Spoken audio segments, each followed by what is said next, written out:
Hey, everybody, and welcome to Your Money Story. I'm your host, Renita Young, and welcome to Friday. Listen, this is actually the last day we'll be on for a Friday. Next week, we move to Wednesdays at 10:30 Eastern, so make sure you tune in next Wednesday at 10:30 Eastern for our next show.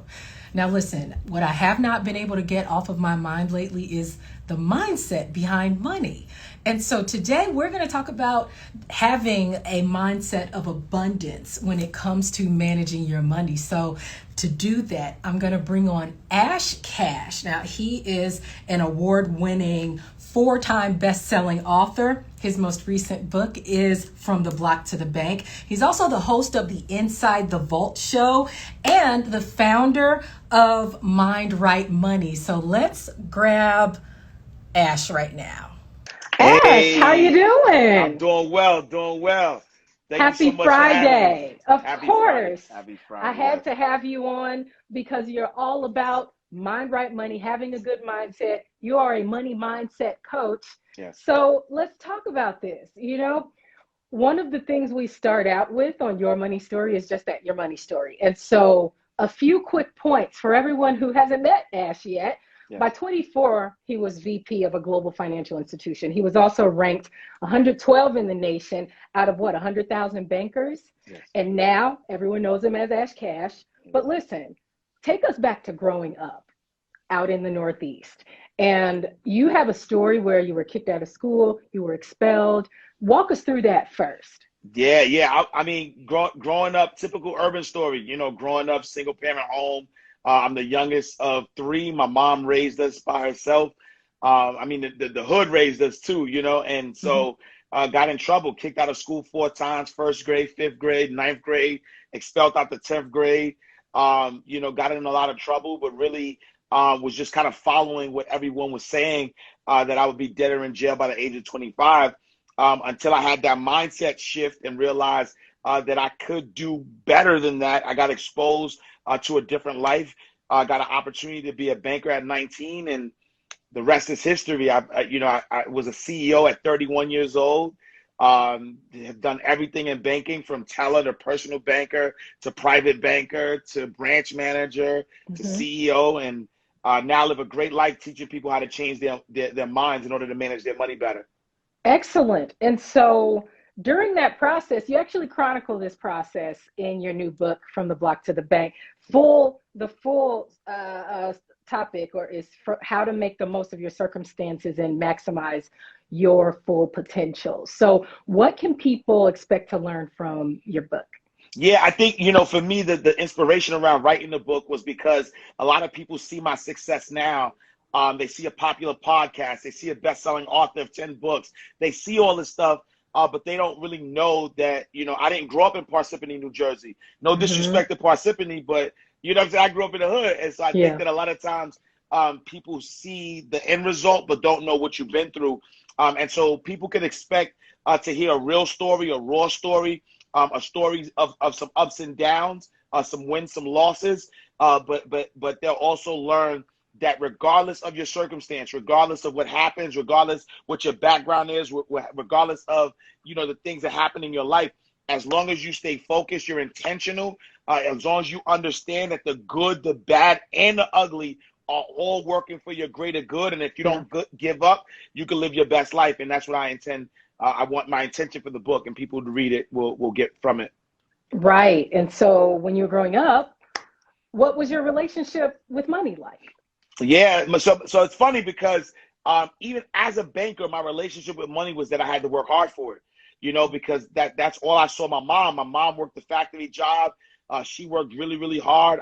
I've been a entrepreneur since 8 years old, packing bags at the local supermarket, selling Hmm. t-shirts as a vendor. So my relationship with money was that I had to work hard for it, until I started working with wealthy individuals, and they didn't work hard, right? Hmm. They use their mind to create money, and once they created money, they learned how to change that relationship and allow money to work hard for them. And I Hmm. said, there we go. And so it was really a lot of thinking stuff that allowed a lot of people to build true wealth. And that's why I teach it now, because a lot of us, because we didn't have money, we just make this assumption. You don't have money, work hard for it. But that's the opposite. You'll actually chase money away if you work hard for it.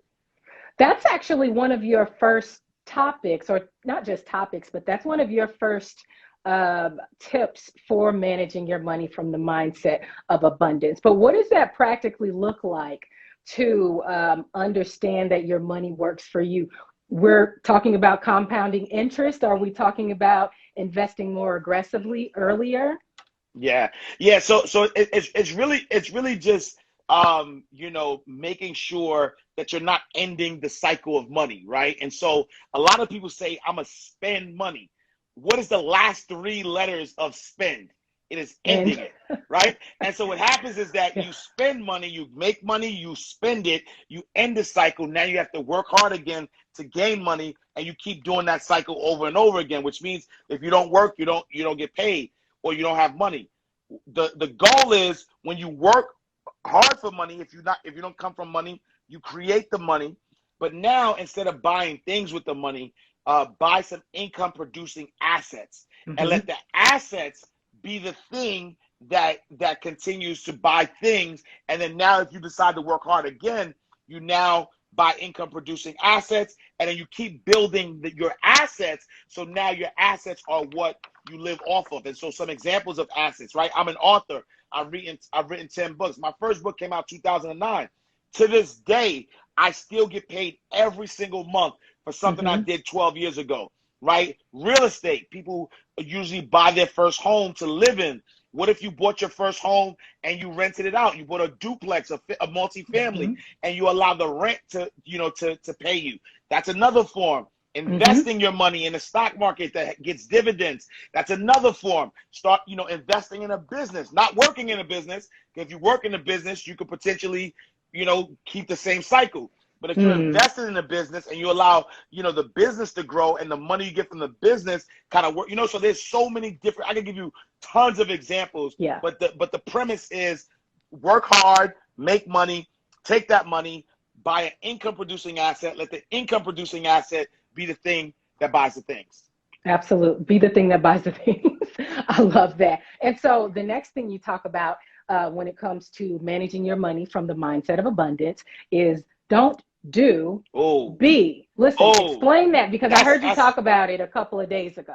That's heavy, because a lot of people think that in order to get, they have to do, right? So we're so busy doing, chasing these things, when the truth of the matter is that if we want true abundance, right? Abundance is your birthright. If you want true abundance, you have to be in a state of being, right? What do I mean? In order, like when you wake up, you already know what you love. You already know who you are. You already know what you were put here to what you were put here to be. But a lot of people are not being that because they're too busy doing. And so if you want, prime example, if you desire to be a millionaire, then be a millionaire, right? What does that mean, Ash? How do you mean be a millionaire?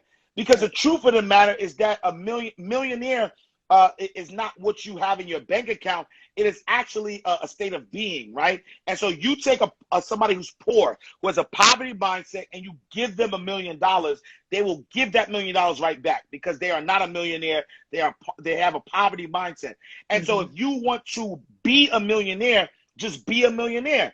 Know what a millionaire does. Know what the habits of the millionaire is. Be around the people that millionaires are around. And as you start walking in that being, then the universe and God will now allow that being to come to you. So you want success, be success. You want blessings, be a blessing, right? You want a promotion, be that position, right? Not do the position, because when you do it, it is an action. But when you embody something with your being, right? Like I don't do motivation. I don't do inspiration. I am motivation. I am inspiration. I am abundance, right? And so when I practice that I am, you could feel it. I don't even got, you could just go in my aura. I'm sorry, I'm getting excited, baby. I'm sorry. You get me excited. I love it. You get me excited. Listen, people in the comments love it too. All right. You have the amen corner telling you talk king. You have people going, this dude is very real. I really love it. I'm loving the comments. And so the last thing that I want to ask you about is you say that it's very important to have a plan. This is something that comes up often with the people who I talk to. Yeah. And so if you're a person who maybe you don't know who you are yet, and you don't have a plan, like what can you do just to start creating a plan? I heard something cool that you said a couple of days ago on your live that you really should start kind of dreaming out loud or maybe even write down where you want to be. Yeah. So a lot of people make a big mistake and plan for their current situation, right? And I think it's the biggest mistake you can ever make because the universe only says yes, and you are co-creator, and so whatever you create with your mind is what's going to happen. And so a lot of people say, you know what, this is my current situation, so I'm going to plan for that current situation. I'm going to create that, right? And so at the end of the day, what you're doing is you're limiting your lifestyle. You're limiting your life. You're limiting what is possible because there's infinite possibilities in your life. Because again, abundance is your birthright. And so I would tell anybody who's in that planning phase to make sure that you're planning for your ideal life, right? When you plan for your ideal life, what that means is what do you desire your life to look like right now? What does it take for you to have that life? How much does it cost? Who are the people in it? You really got to embody that. And what happens when you start to plan that thing, you start to visualize, right? You start to visualize what it's going to take.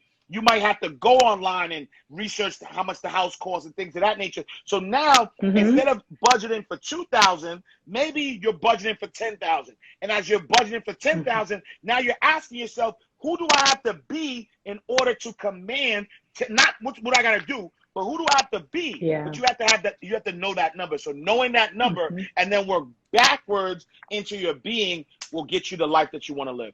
Love that. You got to reverse engineer it, and I took that advice.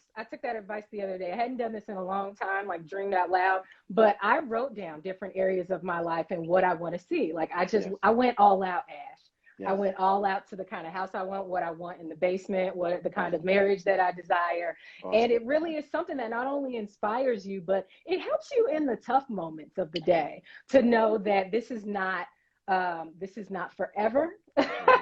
and it helps you naturally gravitate towards solutions, thoughts, mindsets, the small actions, right? Absolutely. That can impact this huge reaction someday. So it's a very powerful thing to do, right? And so this is actually the last question. I need to know about Inside the Vault. Many people in here, they haven't seen it yet. Give me like your 35, 40-second overview of what people can watch on Inside the Vault. So Inside the Vault is the greatest money mindset show on the planet. And what we do inside the vault, it's a metaphor, right? In the bank, you keep your most valuable assets inside the vault in the bank. And we tap into the mindset because your mind is the most valuable asset that you have. And so we talk to multi-millionaires, entrepreneurs, athletes, celebrities, everybody who has a level of success. And we go inside their vault so we can give you the blueprint to wealth consciousness, right? Because I talked earlier. If you give wealth principles to somebody who has a poor mindset, it will never blossom. So you need to change that wealth consciousness. And so we give you the blueprint to wealth consciousness. We take you inside the vault of those who are super duper successful. And we give you a play-by-play action on how they got there and what you could do to kind of implement that in your life and create that wealth abundance for yourself as well. All right, Ash Cash. Thank you so much for joining. Folks, if you want to learn more about Ash Cash, head on over to his IG at I am Ash Cash. And if you want to learn more about his new book, From the Block to the Bank, you can go to wherefromtheblocktothebank.com. Yes, ma'am. And you can find out about all the other great things that Ash Cash has going on there, folks. This has been Your Money Story. Thank you so much for joining us and have a lovely weekend, everybody.